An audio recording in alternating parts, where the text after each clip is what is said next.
28万円でハイランドでございます。これダメでしょ。ひどいね。どこにもついてねえんだ。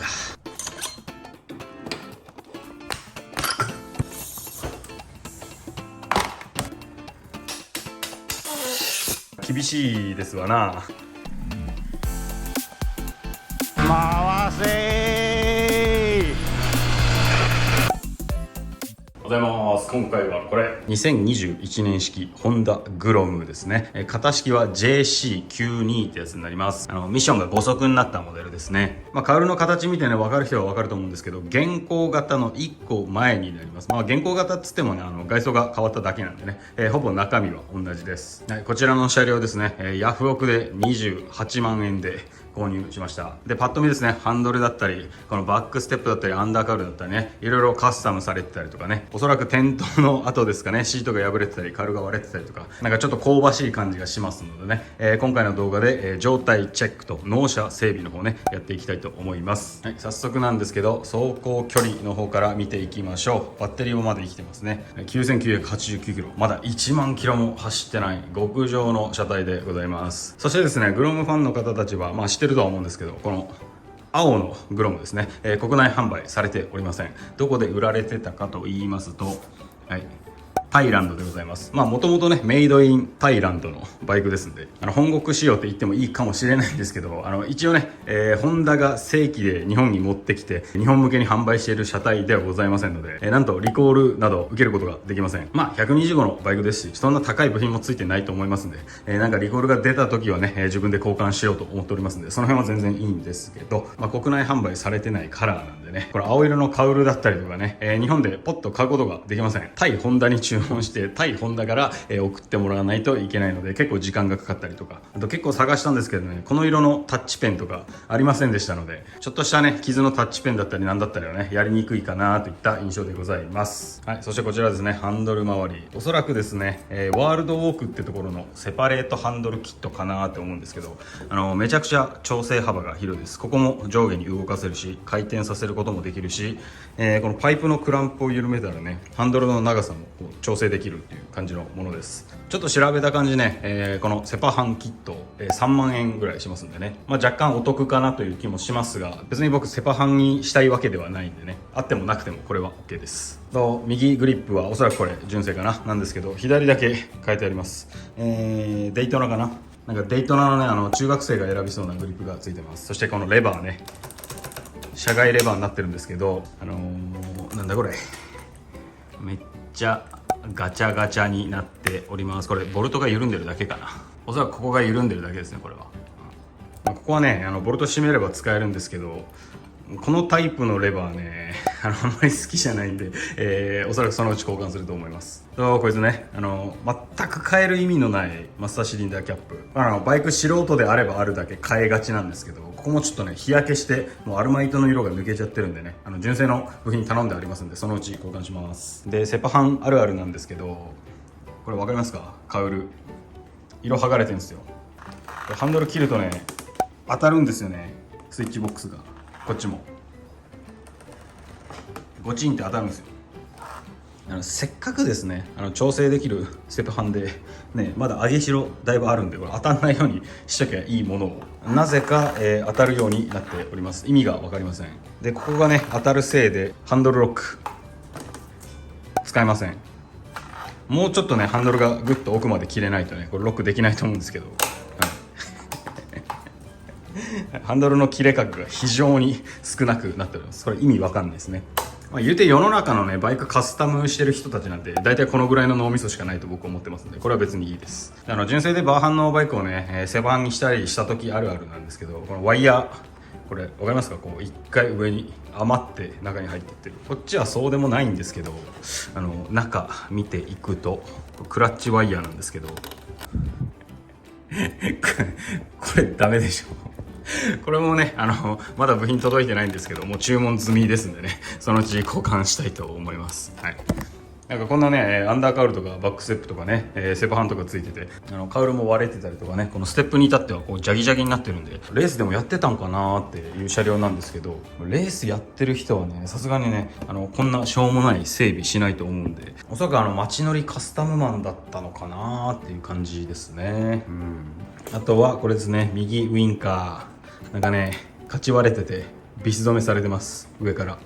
左はねここにビスないんで、おそらく割れてブランブランになったんでね、強制的にビスで止めてるんでしょう。でこれ純正新品の値段見たらね、斡旋で確か9000円ぐらいします。高いです。グロムのタイ仕様ですね。クリアレンズになってるんですよ。国内向けは確かねオレンジ色のアンバーのレンズになってたんで、日本で見れるパーツリストでね、このウインカー注文するとねオレンジレンズのねウインカーが届くと思いますんで、こっちのレンズも交換しないといけなくなります。非常に面倒くさいし、現状ですね普通にウインカー点灯しますんでね、このまま行きたいと思います。左もつきますね。それとホーンですね、なりません。配線が外れております。これも多分レースやってたからホーン外してたんかな。でホーンだけつけて配線を装着するのは忘れたと、そんな感じかなと思います。ちょっと狭すぎてね映しにくいんですけど、配線つきました。なりますか？なりますね。 OK ですと、まだまだ問題はたくさんあります。左フォークオイルね漏れてます。2021年式、走行距離1万キロ弱。漏れる早くない？ダストブーツはねそんなにひびが入ってるような感じはしないんですけど、右はどうですかね。若干ひび入り始めてますね。ここね、でも右は漏れてないですね。これはタイバイクだからなのか何なのか分かりませんが、そんなにシールなんて高いもんじゃないんで、よしとしましょう。お次はタイヤですね。純正からは交換されてるっぽいです。ダンロップ TT93GP プロではないやつですね。でサイズがちょうどフェンダーに隠れてて見えない。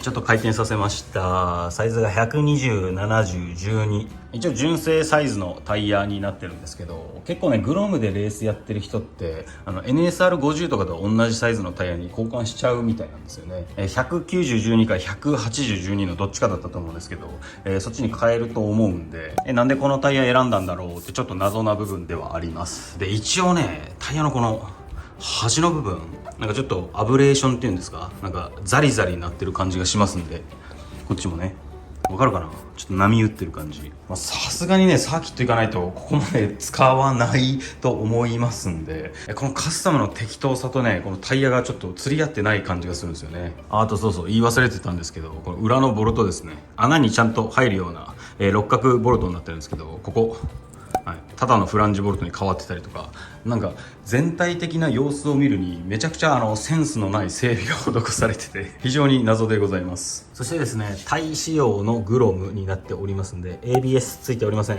だいたい ABS ついてるとねこの内側にエキサイターリングって言ってね車速パルスを取るためのね、輪っかがついてるんですけど、これはついてないです。ということは ABS のモジュレーターやら何やらもついてないと、余計なものついてないんでね、軽くなってるかと思いきやタイ仕様国内仕様、重量 102kg 表記で、一切違いありません。どういうことって感じなんですけど、そのぐらいはね誤差ですんでね、あんまり気にしておりません。とにかくね僕 ABS 必要だと思ったことがないんで、その辺はグッドですね。とブレーキパッドはどうですか？残量まだ全然ありますね。今回はね納車整備もしていきたいと思いますんで、これは一回キャリパー外してね、軽く掃除なんかもしたいと思います。そのまま後ろに行って、お次はアンダーカウル SNB プロダクト。これおそらくねタイのねカウルメーカーだと思うんですけど、これもちょっと調べたところね、2万円ぐらいします。結構いいお値段するアンダーカウルですね。でもこれ下側が開いてるんでね、おそらくグロムカップとかでは使えないはずなんですよね。なんでこれを選んだのか謎です。そしてさっきもね見てもらった通りプラプラでございます。なんか意味わからんボルトで、このステーのね、上側がここについてるんで、おそらくここもともとはこうついてたんでしょう。非常にセンスのないステーで、センスのない付け方をして、折れたんでしょうね。このステーね、ペラペラのやつ。これ手でグニって曲がるぐらい柔らかいですからね。こんなんで大丈夫なわけねえだろうということで、あとここはねタイラップで止まっております。左前側のボルトもね、失われております。右前と左後ろでしかカウルが止まっておりません。非常に良くないですね。と後ろにスライドしまして、こちらエンデュランスのバックステップキットですね。これに関してはね、非常に由緒正しいパーツメーカーさんでね、グロムカップ公認のバックステップキットですんで、いいもんついてんなーって思ってたんですけど、わかりますか、このガタ。これガチャガチャ、これエンデュランスがね、こんなガチャガチャのねステップキットなんか作るわけないんですよ。ガタの原因はどこですかといきますと、ここわかるこれこう触ったらね、軸動いてないんですよ。わかりますか。クランプだけめっちゃカチャカチャ動くんですよ。もちろんこのリンクとかにもねガタないんで、原因はここです。はい、なんでこんなことになってるかっていうと、ネジ山がこっち側に切られてるんですね。なんでボルトは左から右に刺さないとこのクランプは閉まりません。なぜか分かりませんが右側からボルトが刺さってて、こっち側だけで軸力がかかっております。クランプが閉まってないってことですね。こっち側はネジ山がないので、ただボルトが通ってるだけです。はい、スカスカです。最初これに気づいた時にスプラインが終わってて、このシフトシャフト交換しないといけねえんじゃねえかと思ってめっちゃ焦ったんですけど、原因はね前オーナーのアホ整備だったんでね、はい、安心しました。これボルトを差し替えるだけでここカッチリつくと思います。ここもね後で作業しますんでね。はい、でこちらのステップキットですね、さっきの由緒正しいね、部品メーカーさんのステップキットみたいな話をしたと思うんですけど、これ分かりますかね。場所、純正のステップってね確かこの辺に生えてるんですよ。ちょっとあまりにも遠すぎて、ちょっとまたがった時にね、さすがにこれ乗りにくいぞってなりまして、サーキットしか走んないんならまだ分かるっていうポジションなんですけど、これ街乗りするにはエグすぎるんでね、一番近いここの穴にね、ここ入れ替えたところで確かね 195mm バックの 60mm アップとかなんですよ。意味わかんないぐらい下がって上がるステップなんですよね。本当にレースのことしか考えてないステップですんでね、ここはちょっと迷ってます。これに関してはね、一番純正に近いポジションに変更しまして、ちょっと乗ってみてダメそうだったらもう純正のステップに戻すかな。多分ね、ステップキット多分まだ全然新しいバイクでね、カスタムベース車両にもなってますんで、ヤフオクとか見たら普通に純正のステップベース丸ごとみたいなやつ結構出品されてたんで、その辺の心配はいりません。ここからね下側にずれますと、はい、これですねおそらくね転倒してぶち折れたんだと思いますけど、これひどいね、完全にひん曲がって折れてサビが出ております。はい、ここもちょっと曲げ戻して、ここパチッと溶接して塗装軽くサビ止めのためにね塗装までしときましょうかね、したいと思います。はい、でそのまま後ろ行ってチェーンスプロケット見ていきましょう。スプロケは隙間から見た感じ、そんなにがっつり減ってるわけじゃなさそうなんで、まあいいですかね。ですが、はい、チェーン、ダルンダルンのサビンサビンでございます。言うて油感はまだ残ってるんでね、一回洗ったら使えるかなとは思いますが、消耗品ある程度買ってありますんで、チェーンは交換ですね。と車両右側に行きましょう。はい、右側もエンデュランスのバックステップキットです。純正ステップがこの辺ですんでね、ここまでずれております。とんでもない距離ずれてる。それとおそらくこちらですね、レース専用部品となっておりますんで、これリアブレーキスイッチどこにもついてねえんだってことは、このままじゃ公道は走れないってことですね。はい、最低です。そしてですねこのクソみたいなステーの先にマフラーがついております。こんなペラペラのじゃね、マフラーなんて固定することができませんので、はい、ガチャガチャです。で多分このガチャガチャのまんま乗ってたのかなんかわかんないんですけど、隙間から見えるかな、これですね、マフラーバンド今閉まってるんですよ。ちゃんと閉まってんのにねカチャカチャなんですよ。多分マフラーガスケットがへたっちゃってるんでしょうね。根元のバンド閉まってんのに、ここ外したらねマフラーがグリーンって落ちるんですよ下に。はい、なんでマフラーのジョイントガスケットっていうんですか、そこも要交換っていう感じです。でバックステップキットに変わっててね、リアマスターの場所も大きくずれておりますんで、はい、上に行ってブレーキマスターリザーバータンク、これ、はい、タイルアップで止まってます。精神衛生上よろしくないんで、ここもどうにかこうにかちゃんと取り付けれるようにしていきたいですね。で見てもらったら分かる通りね、ここマフラーにねブレーキペダルの後ろ側が当たっております。で、おそらくなんですけど、このエンデュランスのバックステップキットですね、純正マフラーと一緒に使う想定がされてないものだと思うんですよね。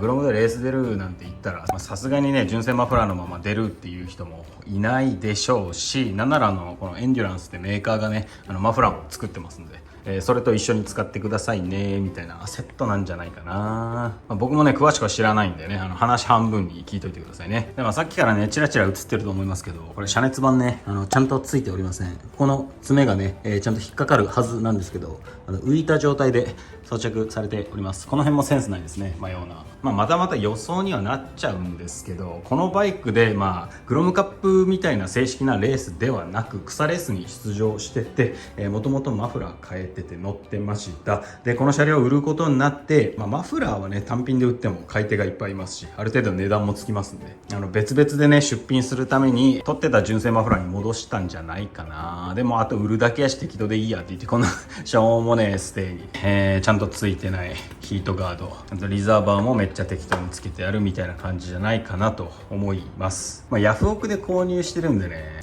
センスのないカスタムだったりとかね、しょうもない整備されてるのは覚悟してましたけど、ちょっとね良くない箇所が多すぎますね。後年式車両でね、こんな部品ついてたらね、デキシャレーシングできるやんけって思ってたんですけど、結構いろんなとこ整備しないと乗れそうもないです。はい、残念です。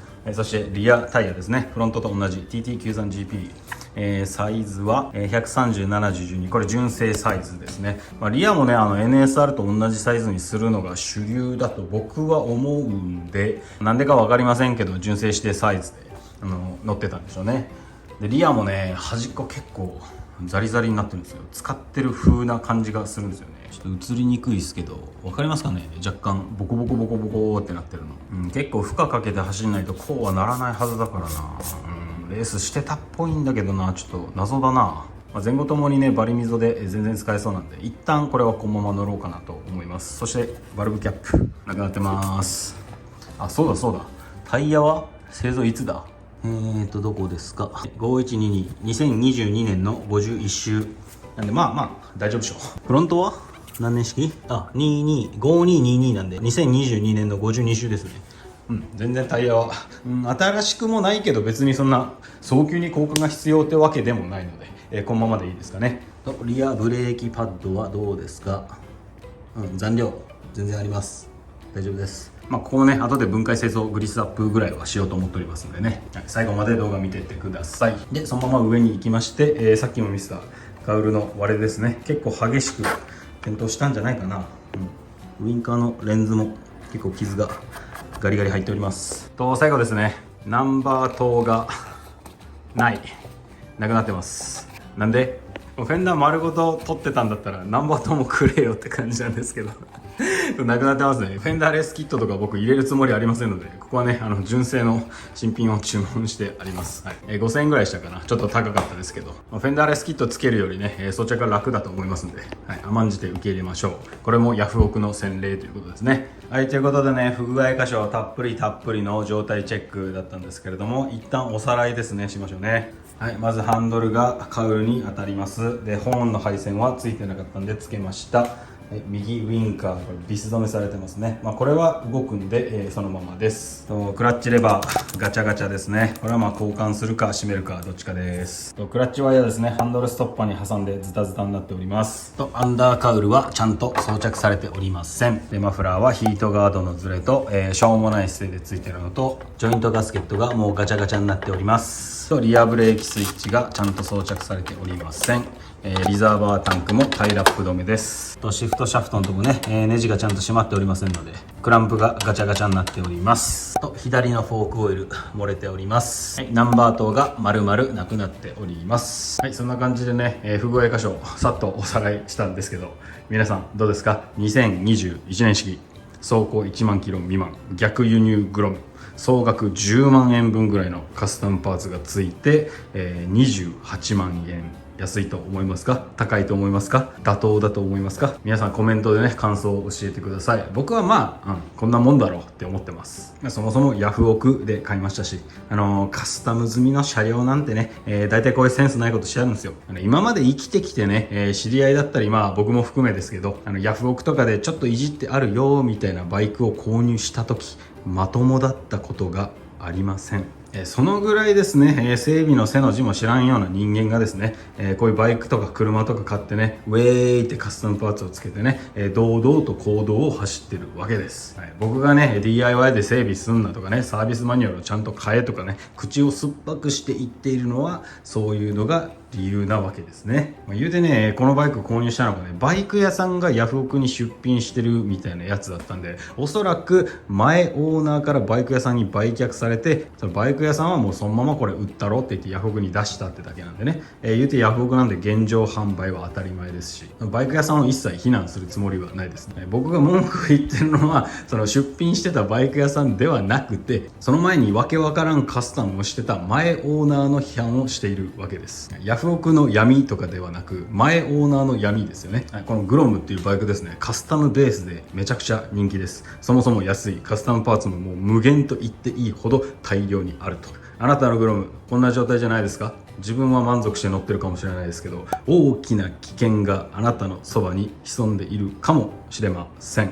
こんなセンスのね、ただのカバーだったりレバーなんかつける前にやるべきことあんだろっていうね、僕からのメッセージはこのぐらいにしておきまして、先に届いてた部品たち、さっきも見せたやつですね、こいつらをとりあえず交換していきましょうかね。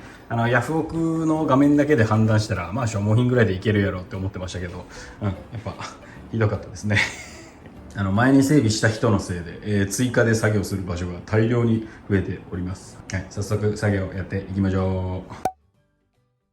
さあまずフロント周りからやっていきたいんですが、どういう流れでいきましょうかね。一応後年式、低走行とはいえタイバイクで納車した時ね、どんな整備をされてるか分かりませんので、ステムのグリスアップまで一応やっときたいな。今後不安なく乗るためにね、その辺まで行こうと思いますんで、ほぼフロントは全バラかな。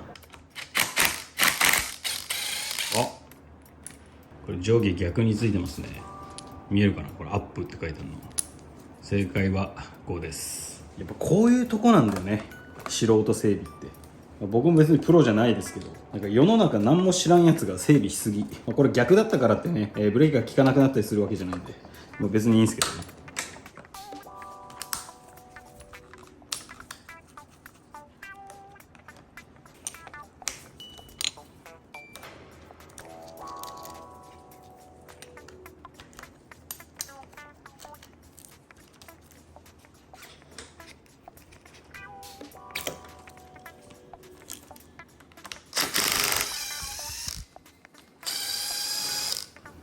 こっちは合ってますね。よ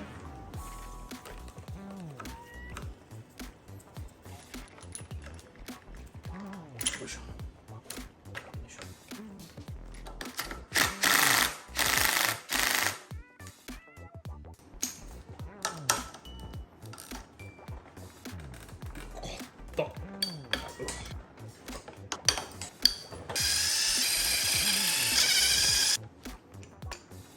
これね、アルミの部品に、鉄だったりステンレスのボルト入れるときは、これかじり止めですね、塗っとくとね、後で外すのが楽だったりとかね、錆びたり腐食したりしにくくなるんでね、先に入れときます。ここまで外れたらトップブリッジを外していきたいが、メーターとかは別に外さなくていいんかな。良さそうですね。一旦ハンドルを左に切りまして、ここね、センターのナットとクランプを緩めて、フォークのトップキャップもね、軽く今のうちに緩めておきます。よいしょ。クランプを緩めまして、うわかった、めっちゃかじってんね、ここも。よいしょ。ここね、後で外しやすくするために緩めとくだけです。よいしょ。よいしょ。はい、これでね、結構力のかかる作業が終わりましたんで、ここからですね、フロントを上げてホイール外したりフォーク抜いたりなんやりかんやりですね、やっていきます。はい、ということでフロントを上げるためにまずアンダーカウルですね、外していきます。2箇所でしか止まってないんで外すのが楽でいいですね。よいしょ。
メーター裏のビスのとこ折れてる。プラプラでした。ここも折れてんじゃん。一箇所しかついてなかったよこれ。やばいねこれ。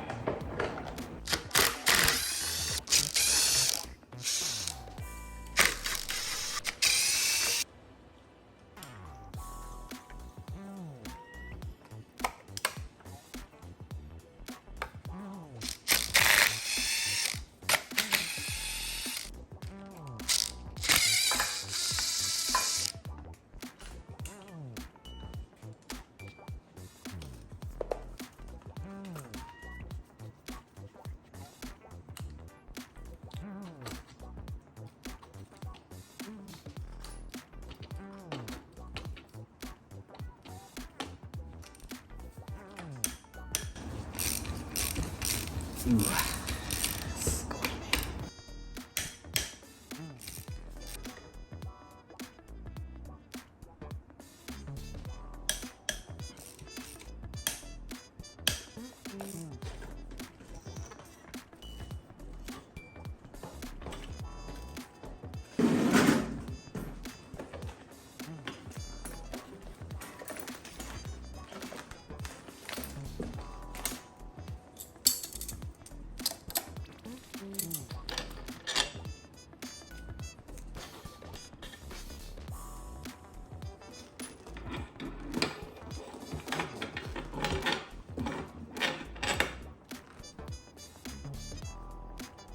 はい、ステム外れました。ベアリングについてるグリスも結構たっぷり残ってますし、こっちですね、車両側めっちゃ潤沢にグリスが使われております。若干変色してるんで、今回は交換するんですけど、別にこのまんまね、多分5、6年とか乗っててもなんともなんないぐらいの量のグリスが、はい、車両側には残ってますね。下側も結構大量に残ってる。しかも下は綺麗。結構こういうところのグリスね、新車状態だとカラッカラだったりすることもありますんで、これおそらくですね、輸入したバイク屋さんが納車整備の時にここまでちゃんとやってる可能性がありますね。今回は一回バラしちゃったんで綺麗にお掃除しまして、グリスはまたたっぷり、持って戻そうとは思ってるんですけどね、なんか思ってたより、全然状態良かったです。ということで、こいつらですね、掃除して組み戻していきましょう。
はい、とりあえずね、ステムのグリースアップとこのヘッドライト周りの取り付けですね、完了しました。で、このセンターのボルトの締め付けはですね、このフォークをね刺してから締め付けたいので、先にフォークのシール交換ですね、やっていきます。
はい、フォークシールですね、2本とも交換し終わりましたんで、フォークオイル入れていきます。今回はこれ、G30S、KYB で一番家庭やつですね。なんかダンパーのオリフィスがやたらでかいらしくて、なんかどんなオイル入れても大して減衰が変わらんらしいので、まあ一番硬いやつを入れて、少しでもしっとりしたサスペンションにしていこうということで、今回はこれ買いました。どうなるかは分かりません。ということで、片側 240cc だったかな、入れていきます。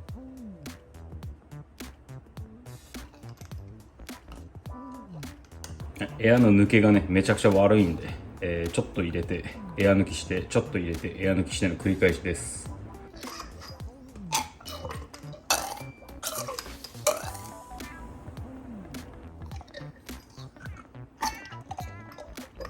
来た。やっとダンパーが効き始めたね。よいしょ。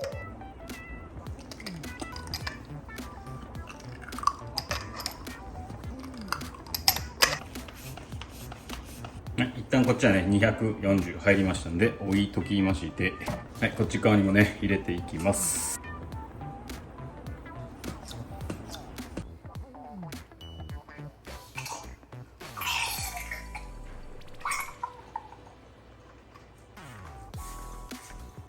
オイル入れてねエア抜き終わりましたんで、湯面合わせていきます。湯面高さが75から80らしいので、今回は真ん中の80でいきましょうかね。で諸事情によりね高さ合わせの工具ね、これちゃんと使えませんので、大体の場所で吸っていきます。これ硬くて吸いづらそうだね。いけるか。80ミリのとこまでねオイル吸いましたんで、あとはキャップを閉めます。このオーリンクはですね、一回掃除してシリコングリス塗り直してるんで、まあ漏れることはないでしょう。上側だし、しっかり握ってもう手で締まるぐらいでね締めときます。よいしょ。はい、片方完成ですね。お、すごい。今までで一番ダンパー効いてるかも。よ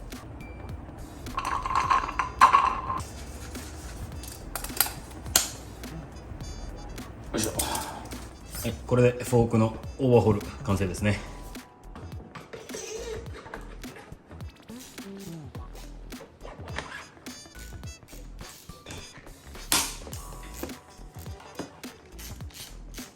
アクスルシャフトがすんなり入るかチェック。スルスルですね。これでねフォークの高さがね、ぴったり合わさっていることを確認して、はい、こっちのクランプね本締めしていきます。上のボルトもですね、一回外してね、かじり止め塗ってやります。 OK。 これ裏の1本だけ形違うボルト、これ交換します。よいしょ。こんなんねホームセンターで売ってあるようなボルトだと思うんですけどね、なんで違うの使うんでしょうね。かじり止め塗ったねボルトねここに差します。どう考えてもこっちの方がいいでしょう。はい、ぐーっと締めましてハンドル装着していきましょう。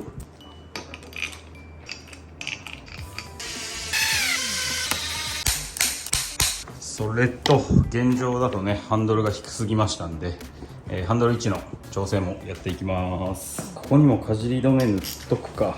塗っときましょうね。よいし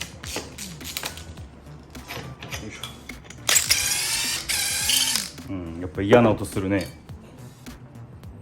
わかるかな。若干腐食が始まってるの。これそのうちねかじって取れなくなったりするんでね、せっかく調整できるハンドルなんでいつでも調整できる状態にしておきたいですからね。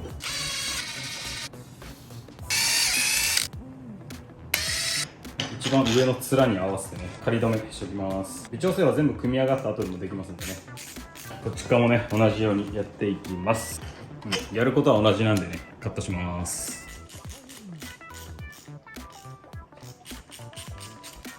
OK、そうしましたら、こいつらね組んでいきます。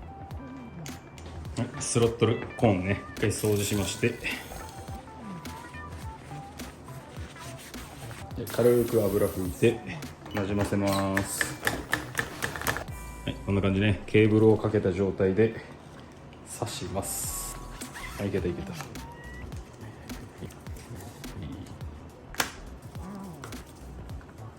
大体位置合わせして、よいしょよいしょよいしょ。はい、右側 OK ですね。はい、次左側ですね。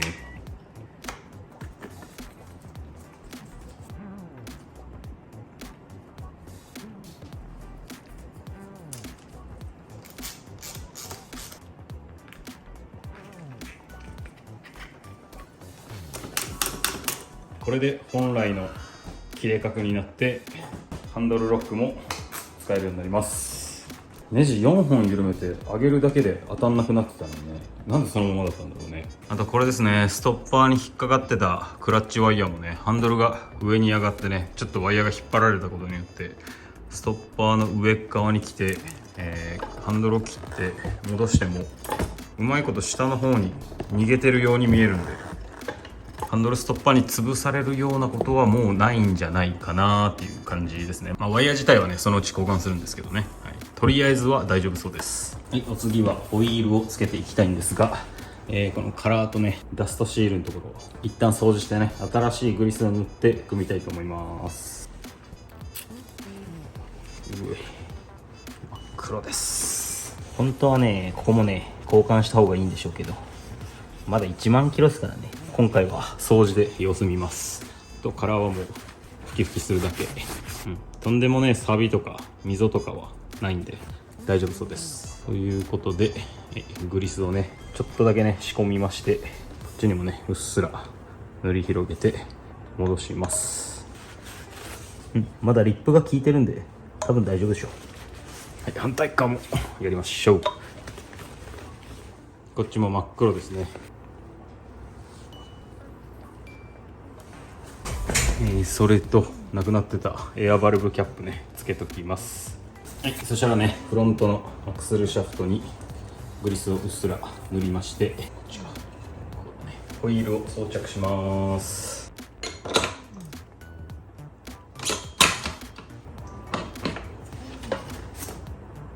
はい、先にナットもねかけときましょう。はい、そしたらねブレーキキャリパーつける前に一旦分解して中の様子見ておきましょうかね。ピン抜いてパッド抜いてスライドピンも抜きます。やっぱちょっと汚いですね。一回プレートを外しましてパーツクリーナーでね、ざっくり流していきます。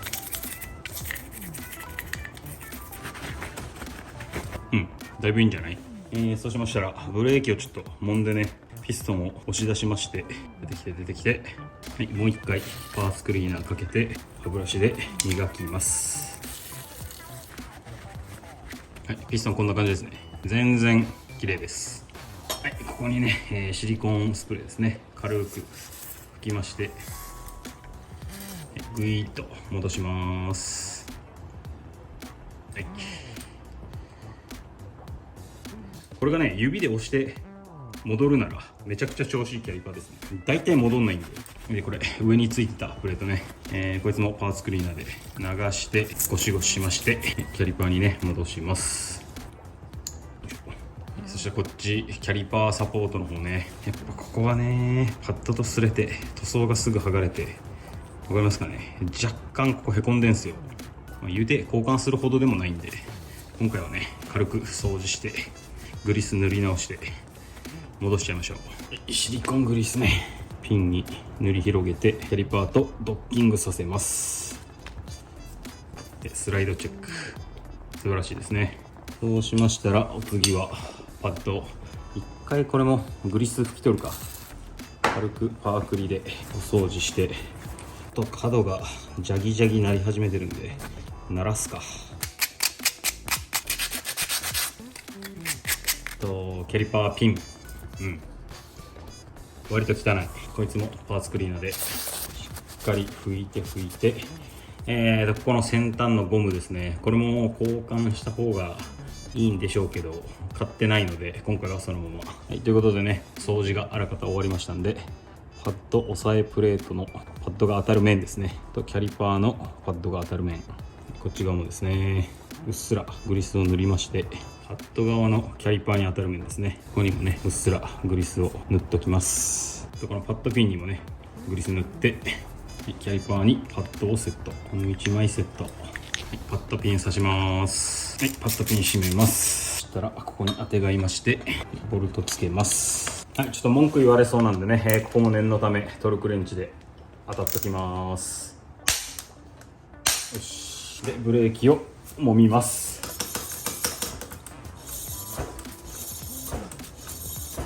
いいですね。はい、そしたらフロントフェンダーね戻します。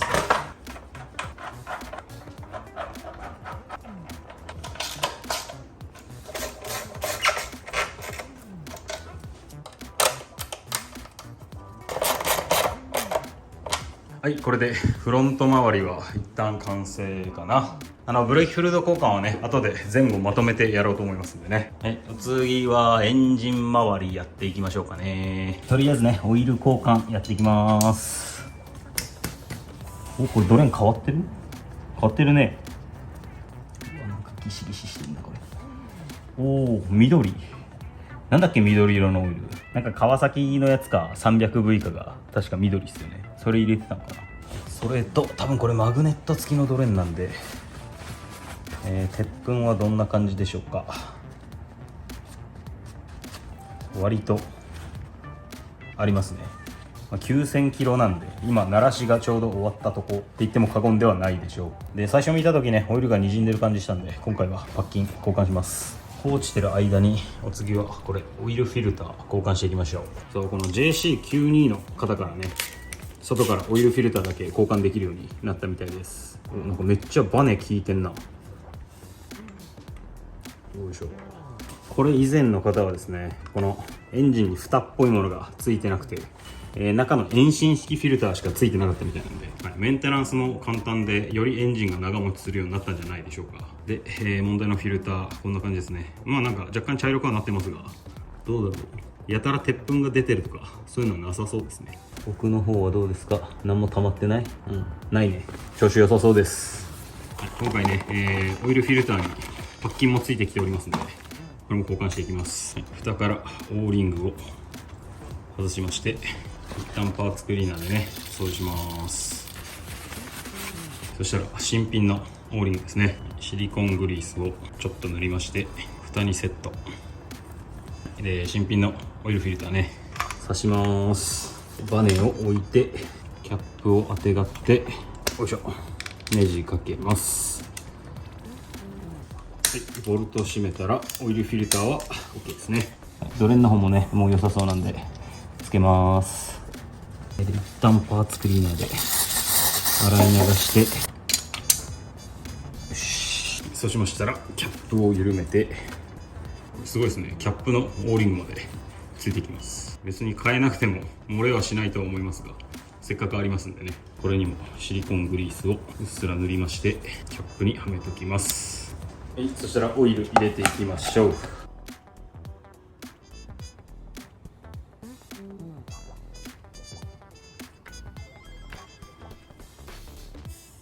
はい、一旦エンジンかけます。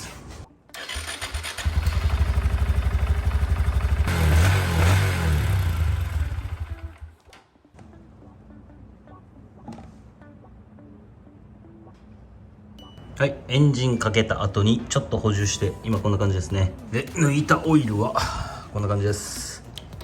まだ全然オイルとして使えそうな感じですが、いつ入れたかわかんないんでね、念のため交換した感じですね。お次はスパークプラグの交換ですね。やっていきましょう。さあ、どんな感じでしょうか。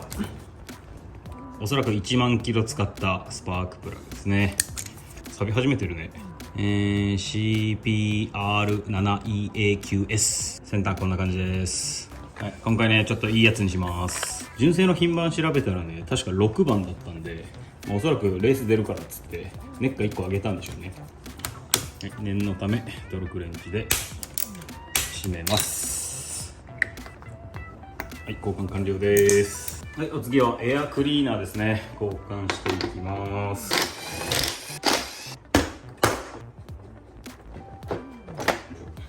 おそらくこの中に入ってると思われるが、うわ、これも取らない？もしかしてずらすだけでいけんかな。ボルトが1234、周りを全部外せばうまいこと抜けるはず。どう？外れる？お、来たね。あんま汚れてない。1万キロだとこんなもんですね。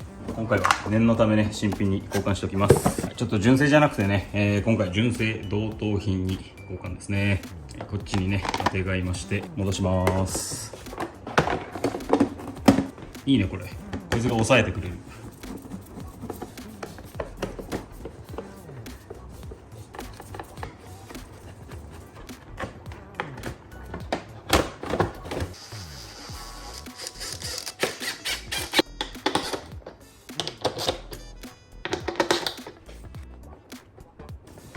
エアトリ交換 OK ですね。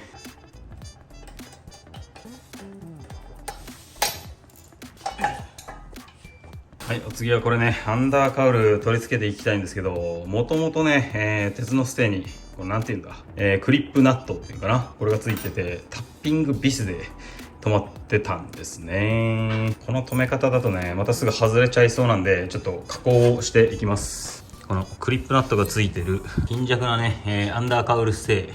この穴をちょっと拡大しまして、リベットナットを打ち直してね、こういうタッピングビスじゃなくて、普通のネジで止めれるようにしていきます。とりあえずこのステをね、取り外しましょうね。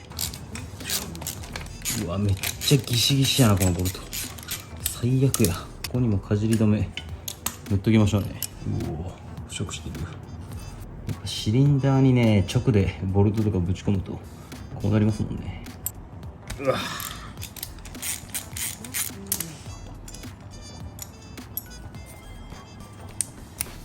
何このボルト。うわ、またセンスねえやつで止まっとるわ。よいしょ。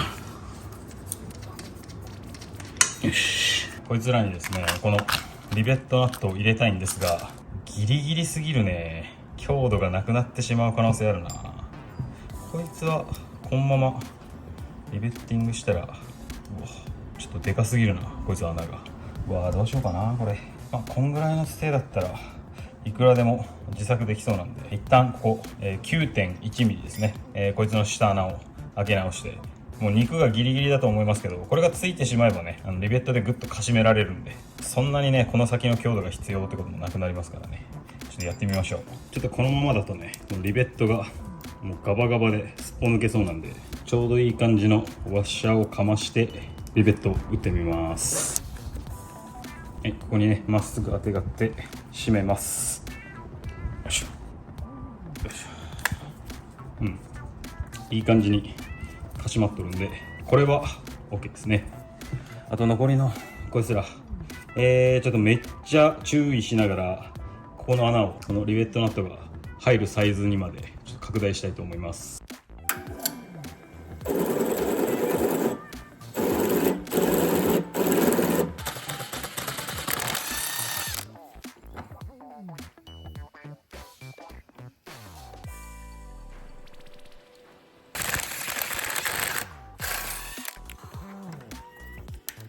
ギリいけた。はい、ちょっとかなりギリギリなんですけど、穴が開きましたんでリベッティングしていきます。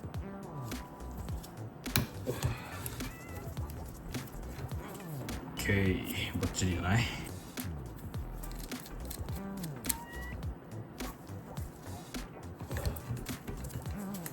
いい感じですね。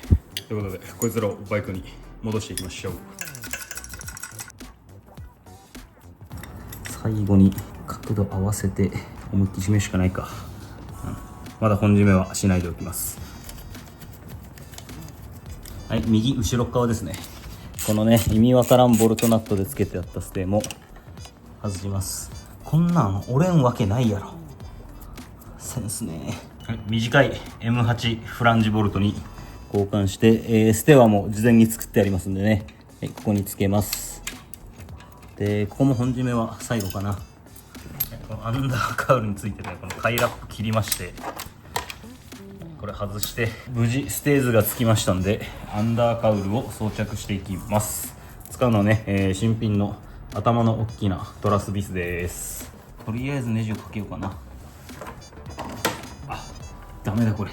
そう、ここねタイラップで縛ってたせいでね、ネジのかかりしろがもうなくなってますんでね、ちょっと大きめのワッシャーをかましてから締めます。これでギリギリ抜けないはずで、この状態でね、めちゃくちゃ締めにくいですけど、ステーの根元のボルトね締めていきます。よいしょ。 OK。 よいしょ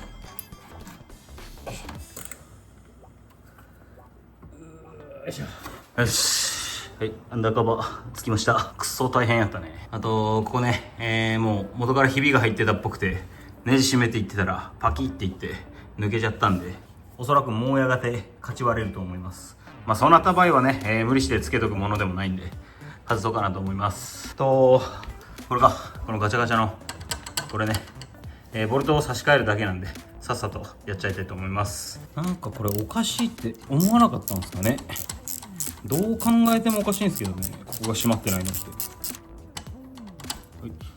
はい、こっちのスプラインはまだ全然生きてるのと、こっち側もね大丈夫そうです。でネジ山がこっちにあります。こっち側にはねネジ山はないです。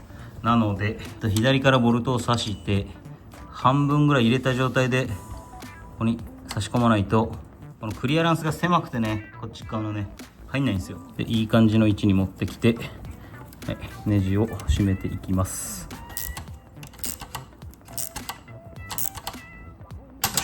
はい、ここのガタねなくなりました。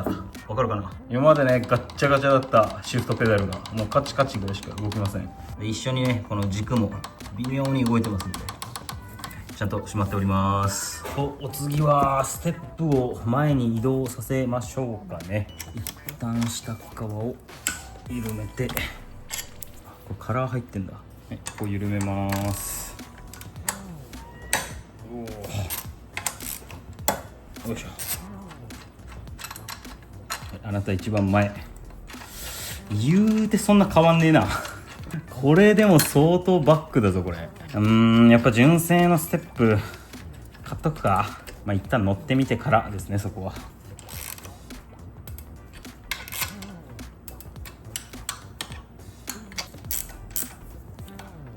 微調整は、乗ってからやるか。反対側のステップもねやっていきましょう。はい、こっちもここを緩めます。よいしょよいしょ。マフラーステム外しとかないとね。前にずらして閉めます。これでマフラーも当たんなくなるといいんだけどな。無理かな。一旦こっち側も緩めまして、このゴミは廃棄。一旦ね仮で作ったワンオフのマフラーステーを当てがってみます。ちゃんとはまるかなこれ。お良さそう。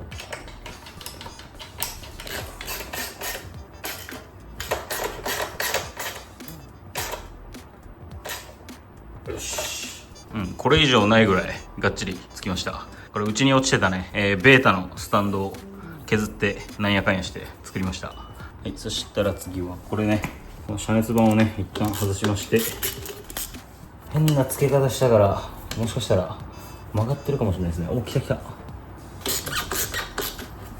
OK、はい、遮熱板もしっかりつきました。マフラーも固定されました。まだまだやることいっぱいありますよ。プランプランのリザーバータンクね、これどうにかしたいと思います。これ閉まってない。これは長いホースが必要なんで、それを注文します。で届き次第ね、もうちょっと延長してここにちゃんとつくようにしますんでね、これは一旦置いときましょう。お次はこれですよ。ストップランプスイッチ。これどうしようかな。一応ね油圧タイプのスイッチも考えたんですけど、すぐぶっ壊れるらしいんですよ。なんでどうにかしてこの純正のストップスイッチ活かした状態でね、運用したいんですけど、さすがに純正と形が違いすぎますんでねこいつ。これペダル外して裏からボルトかなんか生やしてワイヤーで引っ張ればいけんこともないか。ちょっとここもね、追加で部品が必要そうなんで考えるのと部品待ちですね。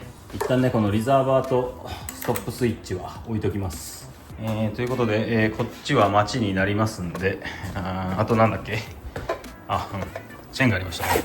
とりあえずチェーン交換と、スプロ系はどうしようかな。一回ホイール外して、掃除といろいろしていきましょうかね。リアブレーキもやんないといけなかったですね。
はい、チェーン交換まで終わりました。あとはちょいちょい部品待ちに入ってきますんで、今日はこのぐらいで帰ります。で、また明日、明後日ね、部品が届き次第続き撮影していきますんでね、まだまだ動画は続きます。ということで、次のシーンへゴー。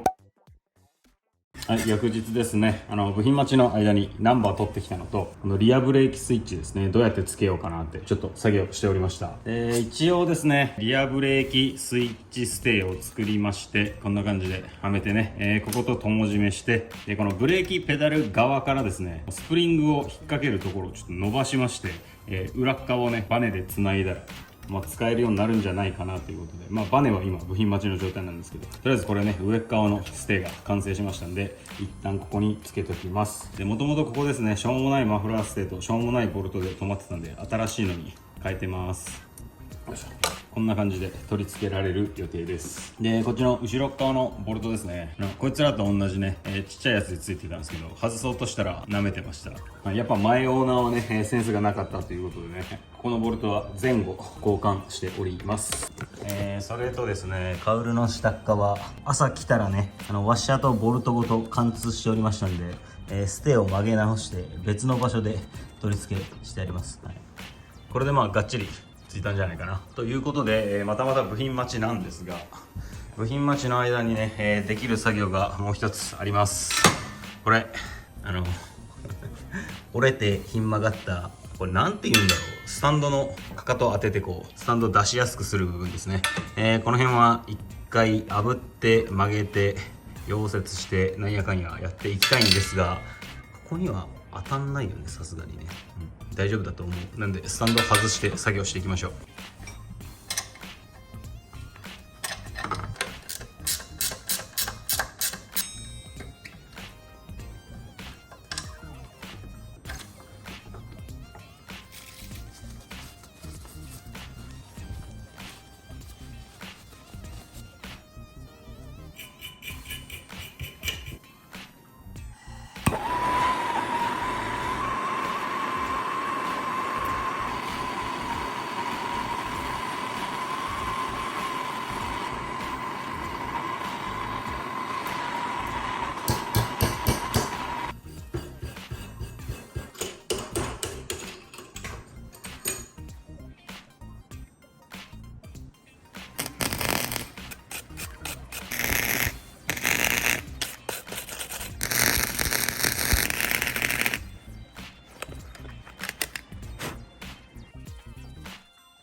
はい、触っても大丈夫なぐらい乾燥しましたんで装着していきます。で、そう黒だと思ってたらガンメタでした。色なんてどうでもいいんでね、とりあえずこのままつけます。これバネ組んだままいけるか。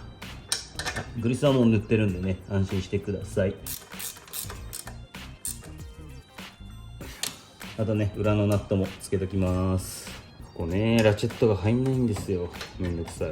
うわ、これ逆だった。バネが逆だったんで付け直します。よいしょ。バネさえなければ入るんですけど、裏側にバネを引っ掛けて、こっち側ね、タイラップを引っ掛けて思いっきり引きながらかけます。よし。はい、スタンド装着完了です。これあんま変わってないか。てかもうちょっとこっち向きだったかな。最初よりはマシでしょ。最初よりはかかと引っかかるんでよしとしましょう。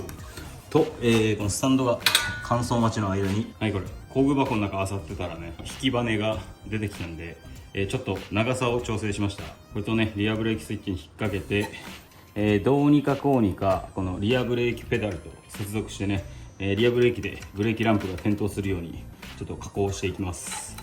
リアブレーキペダルからバネまでの距離が何ミリぐらいですか？結構長いね。42ミリぐらいありますんで、この辺のどっかの裏側に穴を開けてボルトさして、ボルトにこのバネを引っ掛けて引く感じにしようかなと思っております。とりあえずね、リアブレーキペダルを外しましょう。よし、よいしょ。まあ肉厚もあるし、ボルトさしてどうにかなるでしょう。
はい、これね、バネが柔らかすぎてね、なかなか引けないんですよ。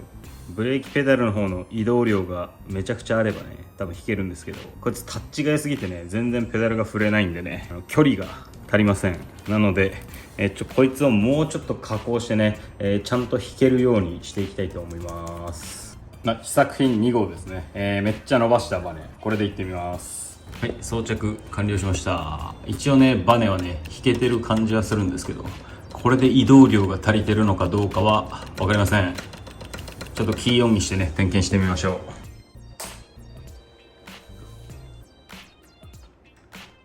う。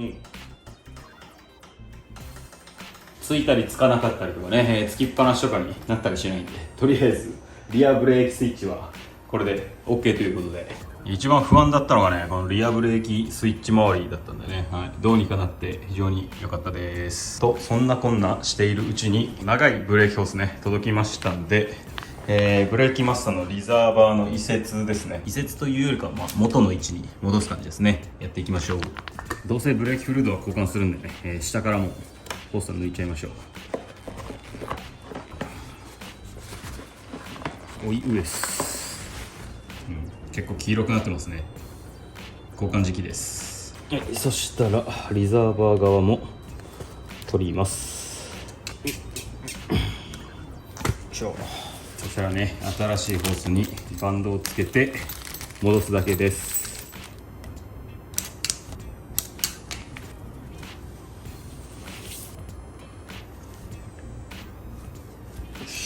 多分これがタンク固定用ボルトだと思う。こうかな。ここになんか切り欠きがありますんで、多分こうなるはずです。で、せっかくここまでばらけてますし、部品待ちなんでブレーキフルードを先に交換しちゃいましょうかね。交換しましょう。一旦こいつ外して、この辺にブランとさせてキャップを外します。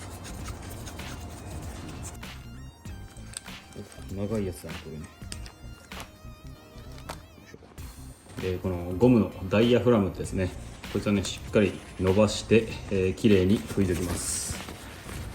古くなってくるとね、こいつがビロンビロンになってダイヤフラムの役割を果たさなくなるんですが、これは大丈夫そうだね。そんなに悪くなってなさそうです。今回は再使用で、こっちの内蓋ね、これもパークリで流してきれいにしておきます。はい、OK。そしたらね、リザーブタンクにブレーキフルドを入れます。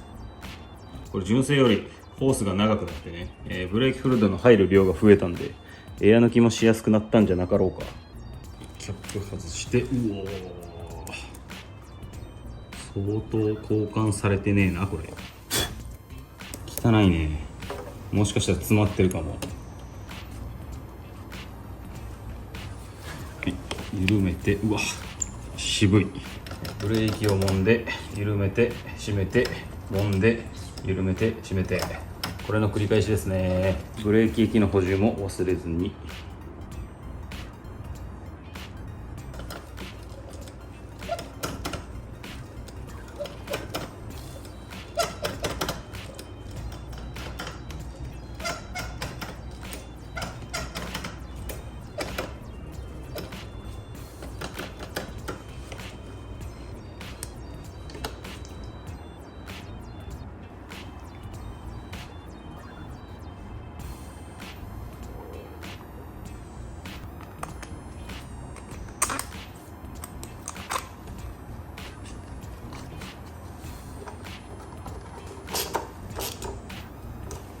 はい、これでリアブレーキフルード交換は完了ですね。次フロントやっていきましょう。はい、やることはねもうほぼ同じなんで特に説明はいたしません。うわ、これキャップ届いてからやりたかったな。話したか話してないか分かんないですけど、ここね純正のキャップも頼んでありますんで、届き次第こいつは交換します。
はい、ブレーキフルド交換ですね。前後完了いたしました。で、あと届いてる部品がですね、結構どうでもいい、ミラーとグリップとこのバーエンドですね。別に絵にもならないんで映さなくてもいいんですけど、どうせ部品待ちなんでね、この辺は、装着しちゃいましょう。これは簡単に抜けるやつかな。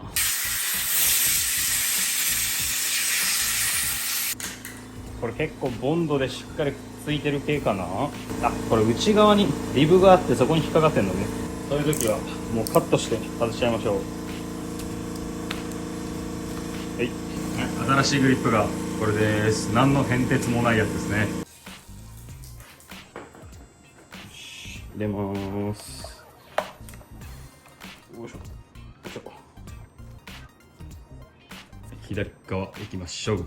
なぜかねこっちだけね車外に変えてあるんですよ。謎です。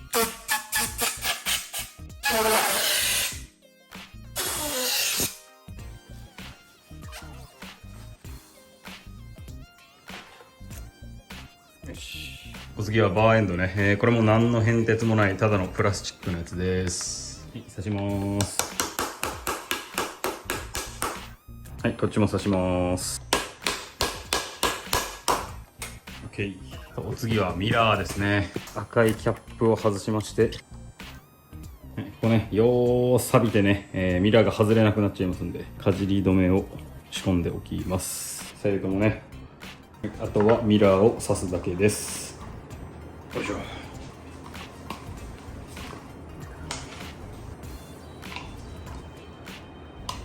ちょっと最近ですね、うちバイクが増えすぎてね、置き場所難民になってるんでね、今回は畳めるタイプのミラーにしました。で、もともとここね、六角ボルトになってるんですけど、手で締めたり緩めたりできるように超ボルトに交換してあります。とついでにこれもどうにかしましょうかね。ここ締めたら治るとは思いますが、ガリガリだしアルマイト色も抜け始めてね、あんまり綺麗とは言えませんので、多少マシなこいつね、CB400 買った時についてきてるやつ、これに交換します。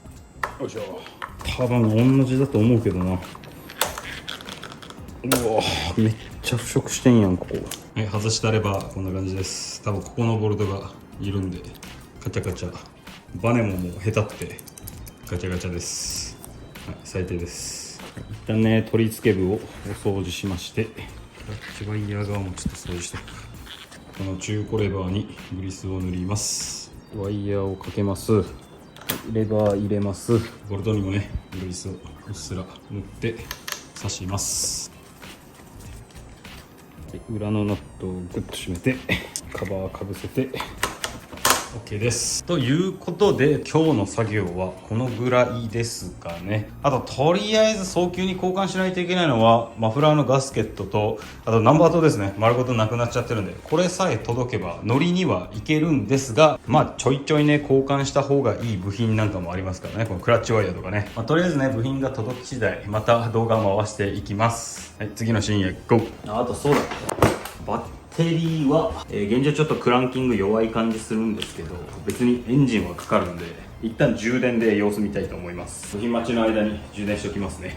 次のシーンへゴー。はい、翌日ですね、ライセンスランプとクラッチワイヤー届きましたんで組んでいきます。昨日バッテリーを充電していたんですが、マックスビンビン OK って言ってますんでね、はい、交換する必要はないかなと思います。よかったよかった。ライセンスランプの方取り付けからやっていきましょう。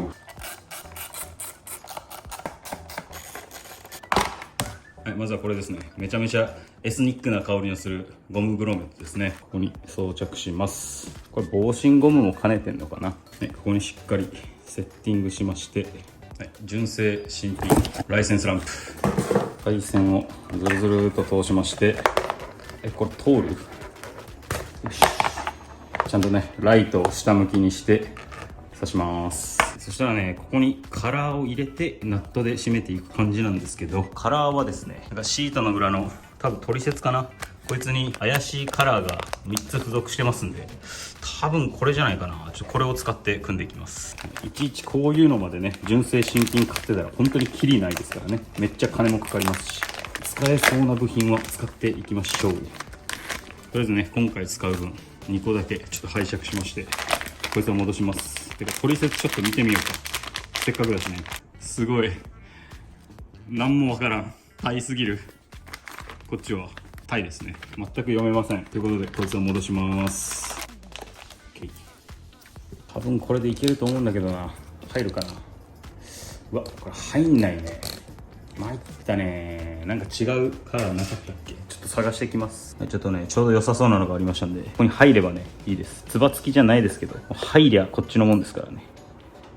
どう？ちょっと長いか。いや、大丈夫やろ多分。まあないより多分マシだと思うので、今回はこれで活かしていただきます。こうまた後日ね、ちゃんとしたやつ注文して組んどきますんでね、はい、勘弁してください。ナットかけます。はい、反対側も同じですね。ワッシャー入れてナットかけるだけです。ちゃんとついた。ちょっとカパカパやな。やっぱ中のカラーはね、ちゃんとしたやつを注文しておきます。とりあえず今回はね、取り付けができれば OK ということで。で、配線はこれどうなってんだ。何これ。謎の配線作業してあるな。これうざいね。これカプラーまでついてきてるんで、多分根元からこれを外してこいつを中に入れてつなぎ直す感じでいいかな。とりあえず一旦このウインカーの配線を取ります。でこっちとつないでおきます。アースが2本、水色は水色、オレンジはオレンジでつなぐだけです。非常に簡単ですね。これフェンダーレスキットかなんかつけるためにライセンスランプも社外品つけてて、売る時に戻したからこんな意味わからんことになってるんでしょうね。これは一旦置いといて、こっちのいらない集合カプラー的なやつを外していきましょう。おそらくこいつなので、多分これ爪を起こしてこいつをズルズルっと下に引っ張り出します。これ通るかな。フェンダーも外さなきゃダメ。うわー厳しいね。ちょっとめんどいですが、多分この4本緩めたらこの下のフェンダーが動くと思いますんで、ちょっとずらしてから配線は抜いていきましょう。ちょっとずらすぐらいで取れればいいけどね。よいしょ。あ、ここ緩んでるじゃん。なんなんこいつ。ここ閉まってませんでした。やっぱめちゃめちゃっすね。皆さんカスタムされた車両を買うときマジで何も信用しない方がいいです。もともとついてた配線を取って、この新しい配線ね、上に戻します。下通ってたよね、確かね。で、ここに帰ってくると。届かないんだが、この下か、お前。ここ通ってたか。こうだろ。これで多分同じはず。お、つながりました。この状態で一旦全部つくか確認します。ナンバー通ってこれ、あ、ついてるね。オッケーオッケー。で、ウインカー。オッケー。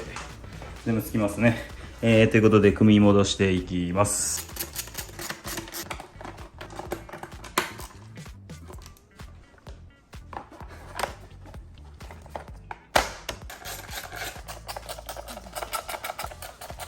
よし。はい、シートも戻しまして。はい、お次はこれですね。クラッチワイヤー交換していきます。部品届かねえだろうと思ってね、レバーだけ昨日交換したんですけど、部品来ちゃったんで昨日と同じ絵になりますが、もう一回やっていきます。とりあえずレバー外して、よいしょ。はい、これも抜いとくか。抜いときましょう。はい、お次は下側ね、ここ緩めます。ここずらして、でこっちの太鼓を外します。そしたらクラッチワイヤーがねブランブランになりますんで、どうしようかな。一応見やすいようにこのカバーだけ外そうかな。無理くりやれば外さなくてもできると思うんですけど、動画のために今回は外します。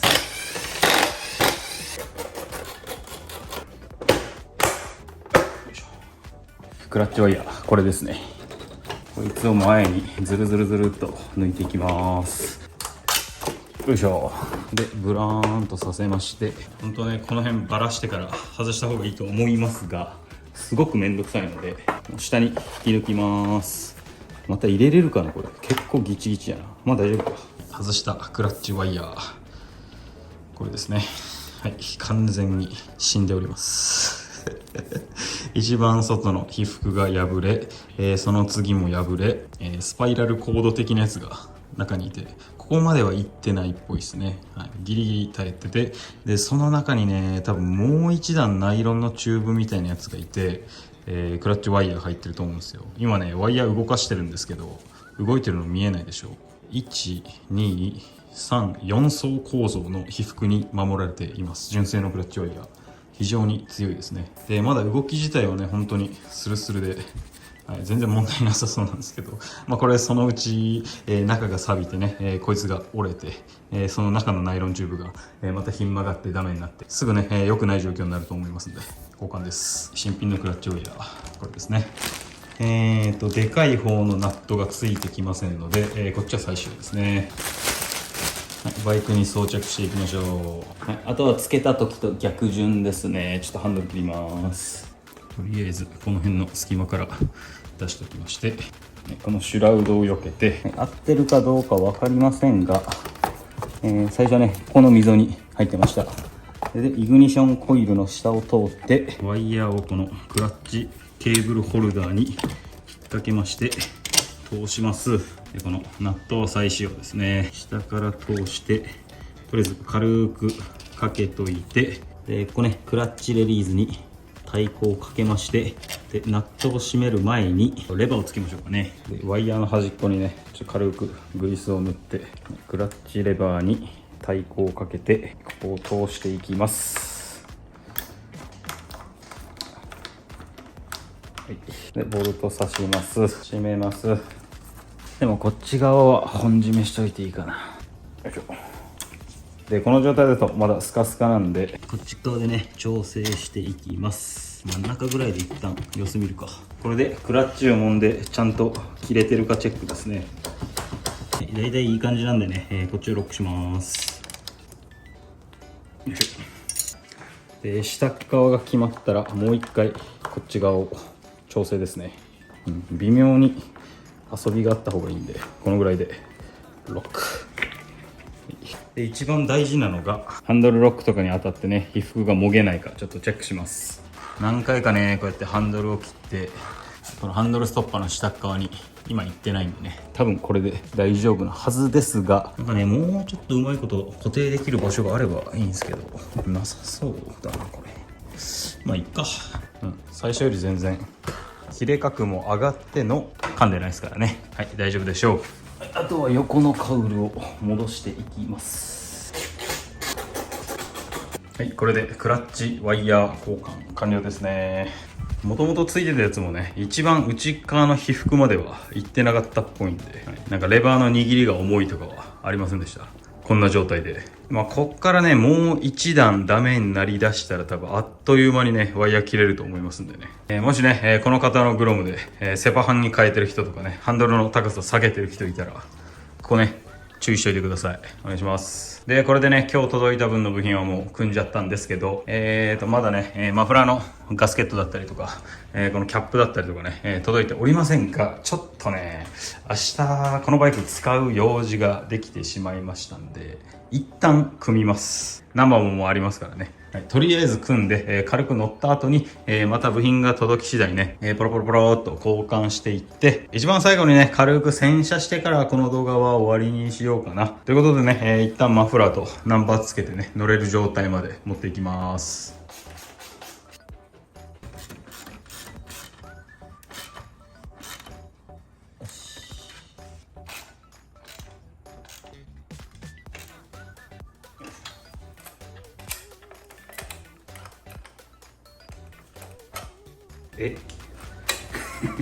何これナット埋まるやん。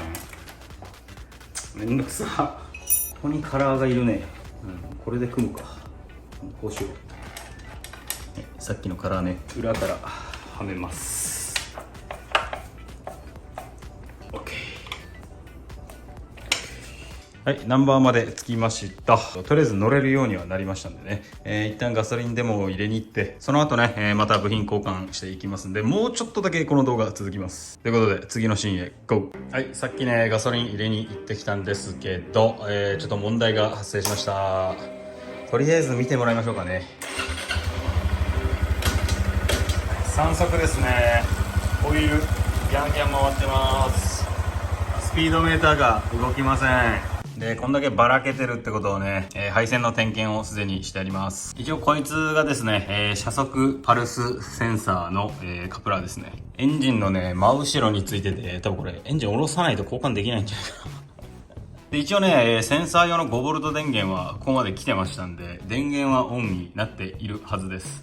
でもね普通のテスターだとねパルスが出てるかどうかなんてちょっと分かりませんので、とりあえずですねこのカプラーからメーターまでの配線ですね、電気が全く通りませんでしたので、おそらくこのメーターの下側のこのごちゃごちゃしたところか、この辺の断線ですかね、おそらくですけどね、じゃないかなというところで来ております。でちょっとねこの辺見た感じなんですけどなんか若干被覆がねこう向けてたりとかちょっとビニールテープがね純正っぽくないんですよね。なんでちょっと怪しいなということでこの辺を一旦剥いてみて、何かしら不具合がないかどうか探していきます。マジ最悪。はい、ちょっと配線剥いてみたんですけど悪くなってなさそうなんですよね。この辺はね多分大丈夫だと思うけどな、そんな折れ曲がったりとかしてないんで。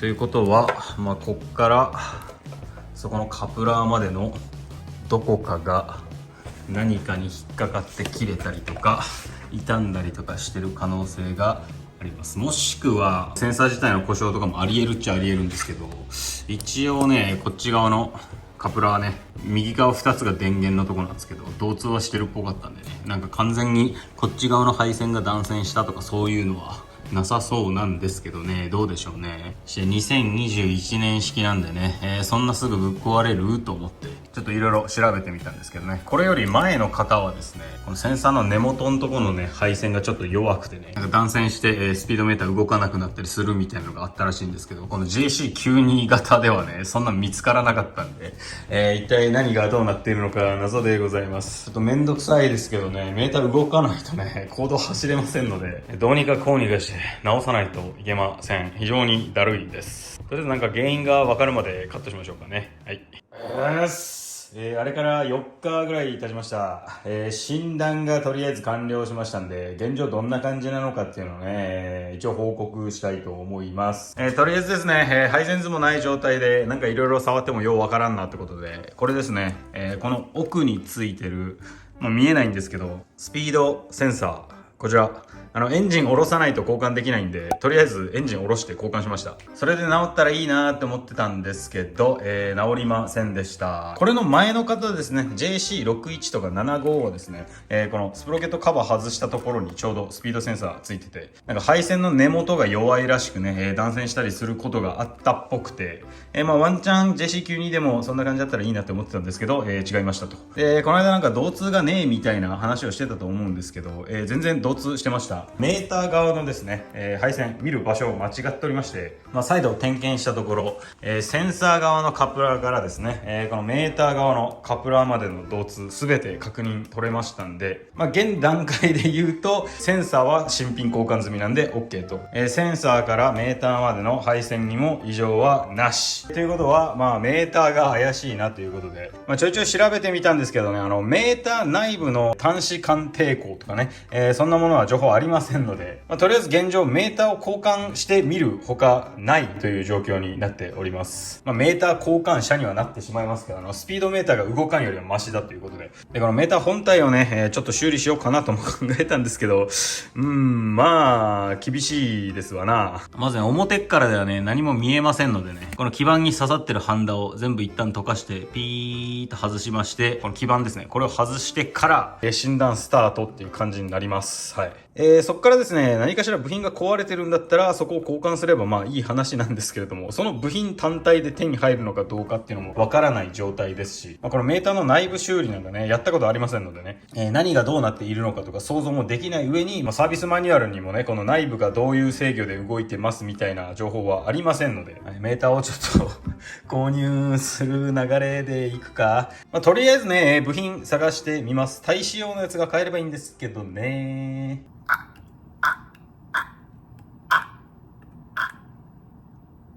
はい、とりあえずね、メーターの中身の部品だけありませんでしたので、対仕様っていうか ABS なし車のメーターアッシーですね、注文しました。はい、税抜き38,389円。高いって、やばいって。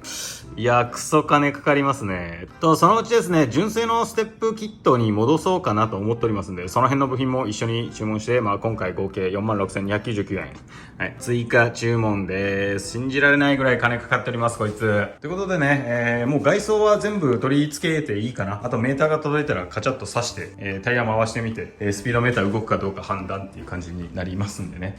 で、また3日、4日後に発送されると思うんで、作業の続きは1週間後ぐらいですかね、になると思います。はい。すでに購入してから2週間ぐらい経っております。まだ乗れておりません、ちゃんと。もう勘弁してくれっていうのと、それとですね、このスピードメーターセンサー、これ交換するついでにね、いろいろ追加で作業しております。目に入ってると思いますが、これですね、ショートクラッチレバー、この根元ごと交換してたりとか、これですね、フロントマスターシリンダーの蓋。はい。色が抜け始めてる汚いアルマイトで、これ多分転倒傷でしょうね。これもガリガリついてますんで、はい、純正新品に交換してあります。はい、ビスも新品に交換してあります。それと前話してた、こちらですね。マフラーのジョイントガスケットというんですか。こいつもね、バンド閉まってんのにスカスカやったんで、純正新品に交換しております。それとこれですね、マフラーのフランジ取り付けナット。片方は純正だったんですけど、もう片っぽがね、ただのフランジナットに変わっておりましたんで、こちらも純正新品2つ購入しまして、たっぷりかじり止め塗って組み直してあります。と、エンジンを下ろしてね、結構待ち時間がありましたんで、パッと外せそうなボルトはね、全部一旦外してかじり止めを塗って、組み直したりなんだりしております。まあ、パッと見わかんないですけどね。これで次回エンジンを下ろしてオーバーホールじゃなんじゃするときにね、作業しやすくなったかなと思いますんで、まあ、やらないよりやった方がいいかなっていう作業ですね。それと、タペットクリアランス調整もしようと思って一回見たんですけど、別に全然、タペットクリアランス大丈夫でしたんで、そこはですね、ただ蓋を開けて確認しただけとなっております。あと何もしてないよね。ということで、また部品待ちです。はい。いつまで時間かかんだって感じなんですけど、それ僕が一番思ってますからね。まさかメーターの中身壊れてるなんか思わんでしょ。2021年式ですよ。まあそんなところで次のシーンへ GO。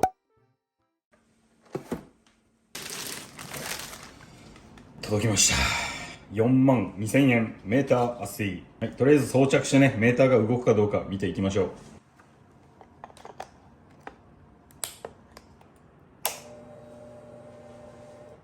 う。はい、リアタイヤ回します。スピード動いてください。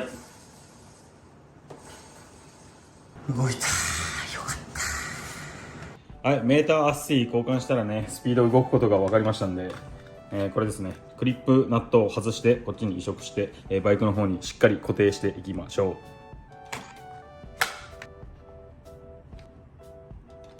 う。で、ちゃんと見せてなかったと思うんですけど、ここ分かりますかね、メーターステーの塗装が剥がれてですね、こう若干曲げ戻したんですけど、最初もうちょっとね、こうひん曲がってたんですよ。で、もともとついてたメーターの裏側がこれなんですけど、ここですね、完全にもうこいつが折れて、こっち側に残っちゃってて、で、割とここね、ペラペラの樹脂なんで、完全にメーター裏に穴が開いておりました。まあ、おそらくですね、転倒してメーターをぶつけたりなんだりして、その衝撃で壊れちゃったんかな。で、もう新品頼んじゃったし、つってね、もともとついてたこのメーターばらしました。この基板と、こちら液晶ですね。この細いね、液晶につながってるピンのところにね、ハンダがずらーっと並んでおりまして、こう刺さってたんですけどね、ここをね、あろうことがハンダごてでね、ズブズブ溶かしながらこう抜きまして、ちょっとチェックしたんですけど、まあ、どこが悪いとか、こんな見てもわかんないですよね。しかももともとね、ハンダだけじゃなくて、なんだろうな、ハンダの上から、樹脂コーティングみたいなやつがしてありましてね、多分クラック防止とかそっち系のやつだと思うんですけど、そのクラック防止剤とハンダが混じってグズグズになって、ちゃんと掃除しようとしたらね、これ見えるかな、ものすごく細い配線がいっぱいこうピーっとありまして、この穴一個一個にね、銅色の板みたいなやつがずらーっと並んでたんですけども、ポロポロポロポロって取れちゃってね、あ、もう戻せんわ、ごめんってなりました。まあそんな感じでね、バラしたのはいいけど、結局何もわからんかったし、こいつはもう、完全に使えなくなりましたということで。もしね、これ修理できるぜ、わしが使うぜって人がいたら連絡ください。あげます。嘘です。はい、ということでね、100問着ぐらいありました。このメーターね、装着し直しまして、カバーもつけていきましょう。一応ステーはね、曲げ戻したんで、ちゃんとはまるとは思いますが、どうでしょうか。大丈夫かな？うん、良さそうだね。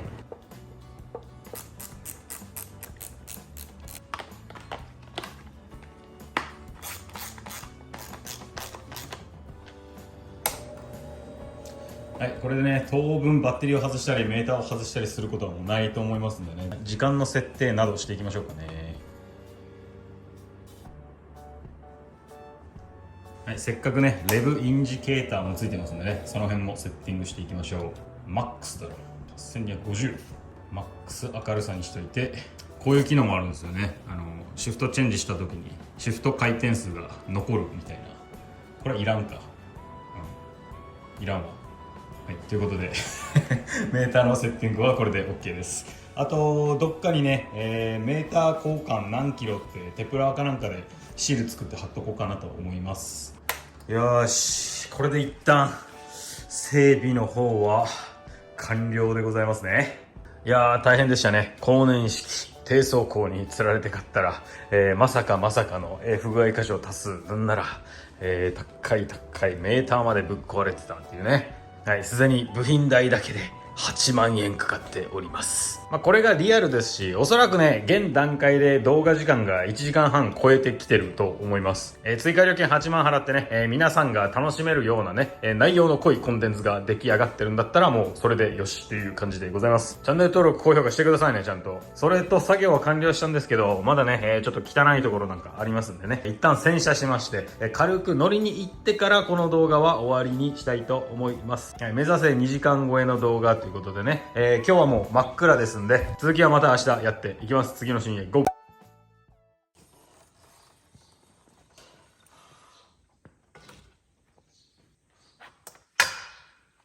おはようございます。洗車していきます。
はい、外洗車が終わりましたんでね、お次は室内で仕上げやっていきます。多分うっすら映ってると思うんですけどね、取りきれなかった汚れなどを、この優しい下地でね、軽く磨いていきます。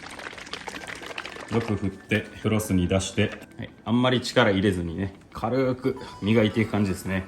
で、面を変えて仕上げ拭きしますと、カメラ映ってるかな、汚れの膜みたいなやつがね、なくなるのと、傷も若干埋まりますんでね、シャンプー洗車だけでは取りきれなかった汚れをこれで落としていって、最後のコーティングの下地作りも一緒にやっちゃおうっていう商品ですね。それとですね、おそらくこれはニーグリップしてた時に入った傷と汚れだと思うんですけど、こういうのも取れますんでね、はい、磨いてみます。はい、パリッと汚れが取れまして、ツヤもかなり出ております。で、この面は施工済みで、こっちがね、まだ施工してないんですけど、わかりますかね、こういう汚れの膜みたいなやつ、こういうのも同時に取れますんでね、こんな感じでね、優しい下地を使いまして、多分全体についてる汚れの膜を全て落としていきます。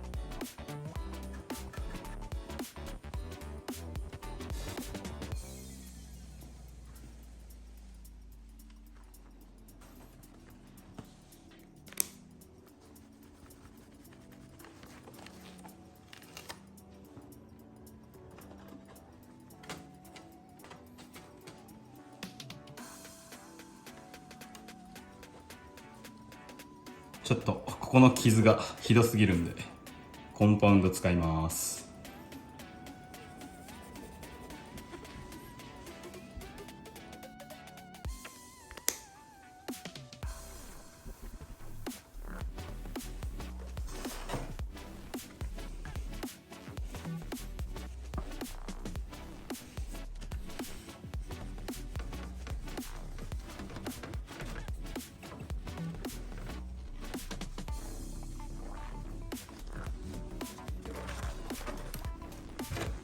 はい、優しい下地で下地作りが完了いたしました。で、使ったことある人はね、わかると思うんですけど、めちゃくちゃツルッツルになっちゃいますんで、これタンクのね、横面とかに施工するのはね、あんまりお勧めしておりません。今回はですね、あんまりカメラには映ってなかったかとは思いますけど、結構汚かったのと、バックステップに変わっててね、この辺でニーグリップすることになりますんでね、タンクがツルツルになってもね、そこまで問題ないかなと思って施工いたしました。で、下地が完了いたしましたら、次はトップコートですね。はい、おはじきコートディープ。施工していきます。使い方はもう非常に簡単ですね。濡らしたマイクロファイバークロスに1、2、3プッシュぐらいしていただいて、さっきね、下地を作った面に塗り広げていきます。そしたら乾いたマイクロファイバークロスで仕上げ拭きですね。たったこれだけでね、バチバチに弾いて汚れつきにくくなります。めんどくさいよって人はね、優しい下地すっ飛ばして、いきなりコートディープだけ施工してもらっても全然大丈夫です。で、こちらのコートディープですね、シャンのコーティングには珍しく、施工後にちょっとギュッギュッとグリップするような感じになりますんで、皆様がバイクに使われる際はね、タンクは優しい下地なしで、コンパウンドなりなんなりで磨いてもらった後に、こちらですね、コートディープの施工をするのがいいのかなと思います。で、このバイクですね、そこまでボディ面がありませんので、もう最初の3プッシュで片側全部やってしまって、もう3プッシュ追加して反対側やっていくみたいな感じで全然事足ります。ホームセンターで売ってるコーティング剤などと比べますとね、若干高いかなと思いがちなんですけれども、ものすごく少量でね、コーティング済みますんでね、逆にコスパは良かったりします。気になる方はね、概要欄、コメント欄のリンクから、チェックしに行ってみてください。ということでね、残りの箇所も施工していきます。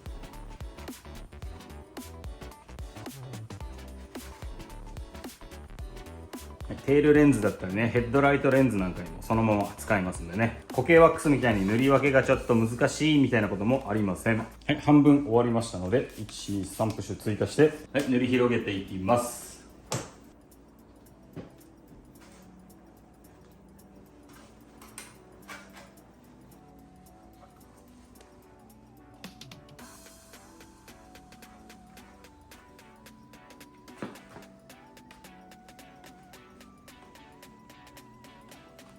もちろんホイールにも使えますが、ちょっとホイールはですね、汚れがつきやすいのでね、贅沢にもうワンプッシュ追加して、ホイール1本につきワンプッシュでいきたいと思います。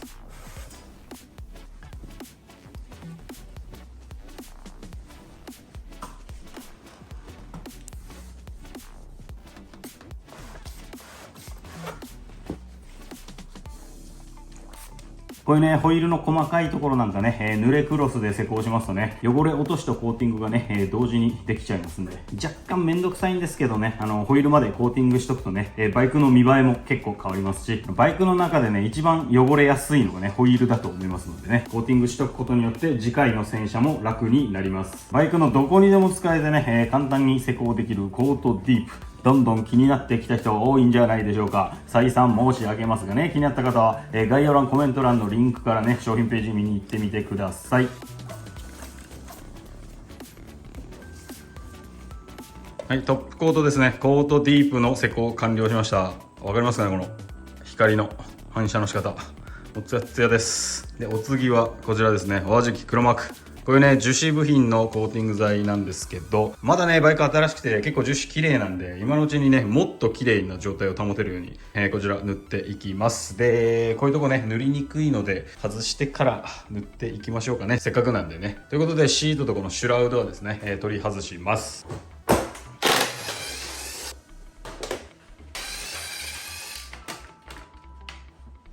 今気づいたんだけど、何これ？裏になんか貼ってある。エアタグ出てきたんだけど、もう恐ろしいっすね。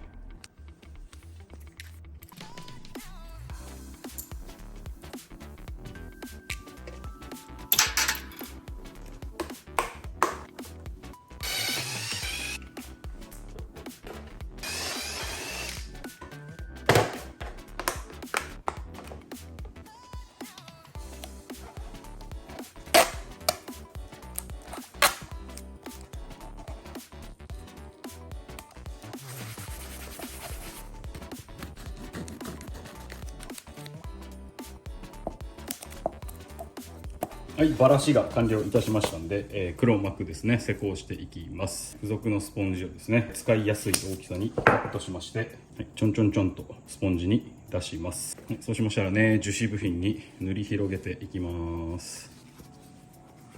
はい、塗り広げましたら、マイクロファイバークロスで優しく仕上げ拭きですね。拭き取る感じじゃなくてね、塗り伸ばすようなぐらいで大丈夫です。力を入れずに優しくなじませてでこういった細かい隙間ですね、スポンジを小さく切って施工してもいいんですが、これクロスでね、塗り広げるイメージでこうやってね、奥まで突っ込んで拭いてあげると、この黒幕ですね、めちゃくちゃ伸びがいいんで綺麗に施工できます。こんな感じですね。ビフォーアフター見ていただきましょう。どうですか？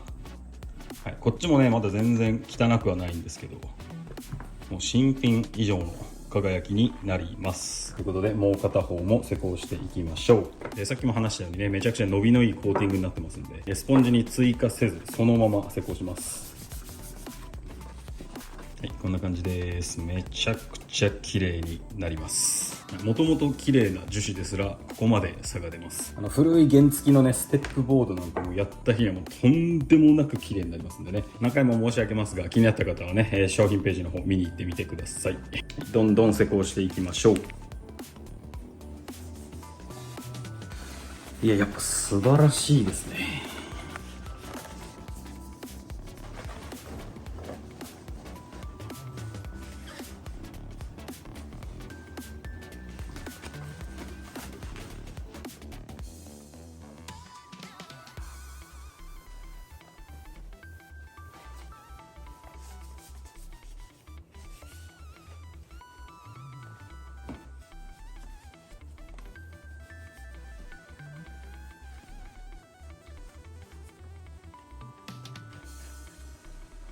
ここもありましたね。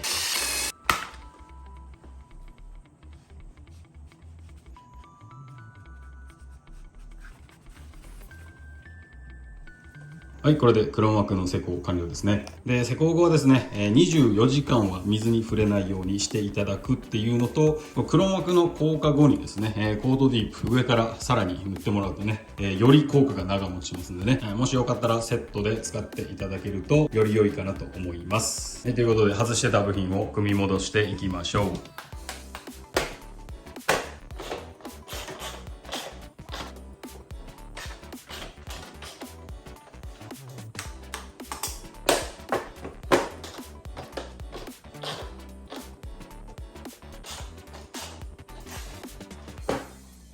もう何回もつけたり外したり同じ絵を見せてしまってすいませんね。まあ完成直前のね、いいシーンですんで、はい、カットはせずにいかせていただきます。お次はね、ミラーですね、仕上げに拭いていきます。おはじき P2YK とワッフル洗車クロスですね。はい、こちら P2YK ですね。自動車の内窓とかにもね全然使えますんでね、はい、ガラスクリーナーお探しの方は一度試していただきたいです。はい、もちろんボディにも使えますんでね、急に鳥糞が落ちてきて早く取らないとまずいことになるみたいな時もね、こちら P2YK おすすめです。はい、最後の仕上げといきましょう。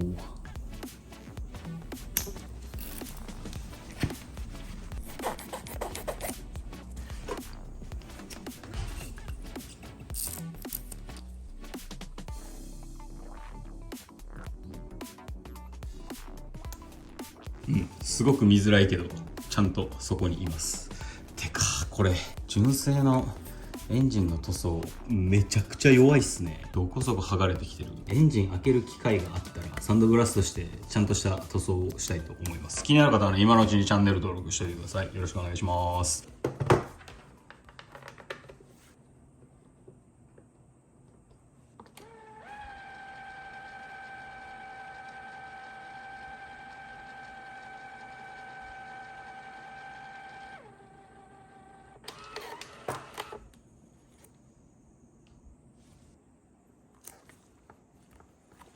最高にダサいけど最高に誠実だね。はい、お待たせしました。総額8万オーバー。部品待ちの期間も含めると約2週間以上かかっております。JC92 グロン。これにて完成でございます。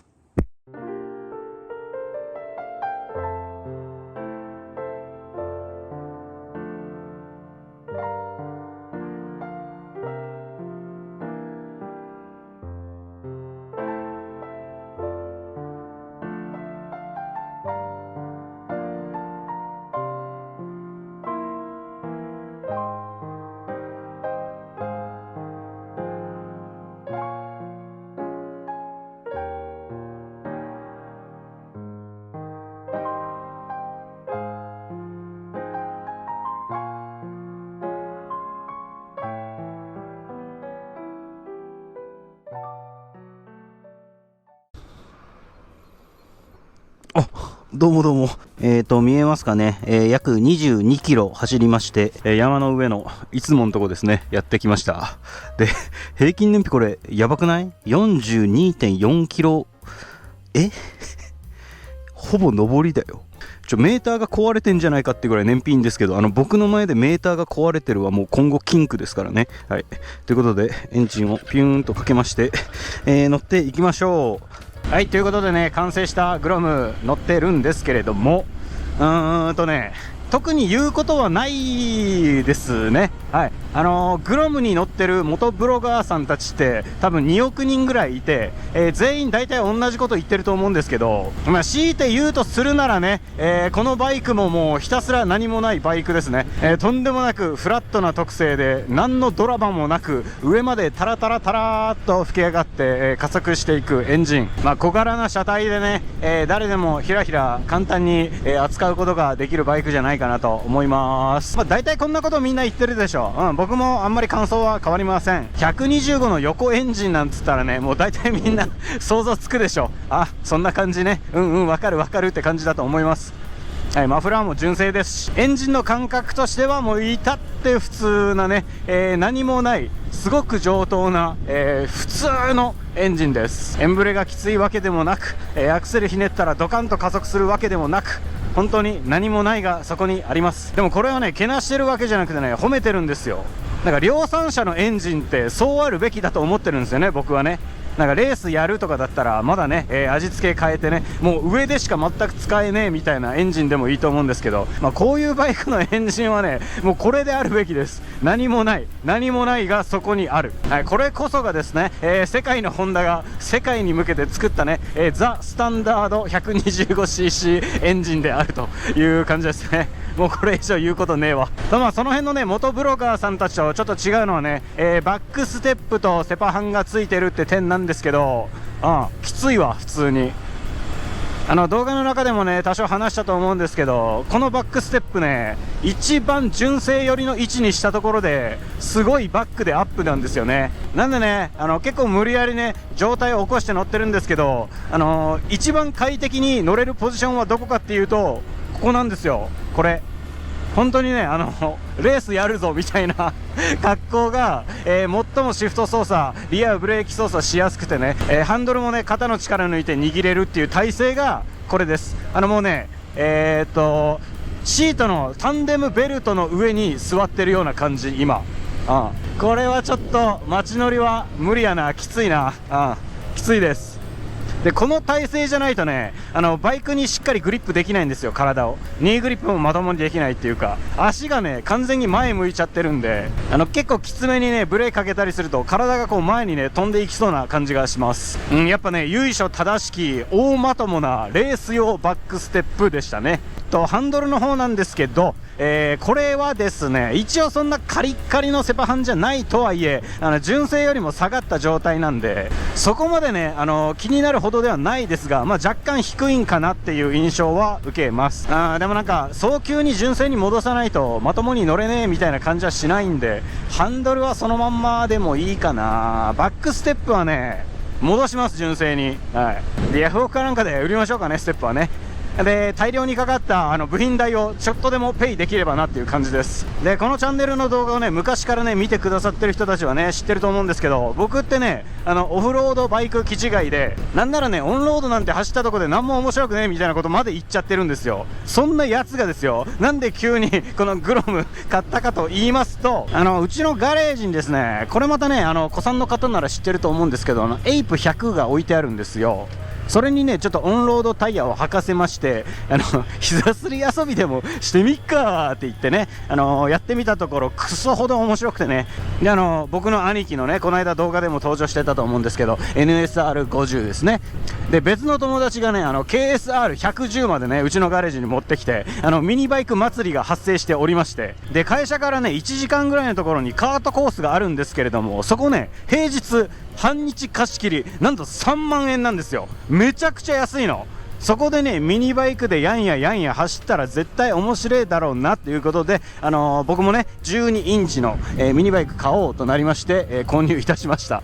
なんならねミニバイクだけじゃなくてね、そこのサーキット貸し切って、オフ会なんかできたらなとかも考えておりますと。まあそういうこともありましてね、最近はオフロードバイクよりこういうミニバイクに乗る機会の方が増えておりまして、なんならねCB400 スーパーボルドールとか、YZF-R1 とかもね置いてあるんですけど、そっちには全く乗っておりません。だってこっちが楽しいんだもん。やっぱでかいバイク乗るとね、ちゃんと走ろうとすると疲れるんですよ。でもね、こういうね、ちっこいバイクだとね、本当にね、何も考えなくていい。そしてひたすら燃費がいい。今、何キロだ、燃費。53.8 キロまで燃費伸びております。意味わかんないやろ。どんだけやねん。あとそう、タイヤも安い。さすがにね、中型250以上クラスのね、バイクになってくると、タイヤ1本1万じゃ買えませんからね。なんなら大型なんて1本4万とかするでしょ、リアタイヤ。そんなんをね、ゴリゴリ減らして遊ぶのはちょっと、もったいないということでね。最近はね、ミニバイク遊びが僕の周りでひたすら流行っております。僕の周りっつってもね 2,3 人しかいないんですけどね僕は狭いコミュニティの中で生きております。あとそうだ、ガレージに戻ったらね見せようかなと思ってるんですけれども、今回まだ交換してない部品がございます。割れてたカウルとかね、新品購入してありますんでね、はい、次の動画をお楽しみにという感じでね。まあそんなこんなでね、この JC92 グロム到着した時はねひどい状態だったんですけれども、無事乗れるようになりました。はい、めっちゃ金かかりましたけどね。あと乗った感想とかはね、もうステップだったりエンジンだったり車体の感じなんかもね、もう予想通りというか、まあこんなもんだろうなって思ってた通りでございました。はい、あとはねガレージに戻ってからゆっくりお話ししたいと思いますんでね、ガレージまでカット。はい、作業試運転完了いたしました。非常に長かったですね。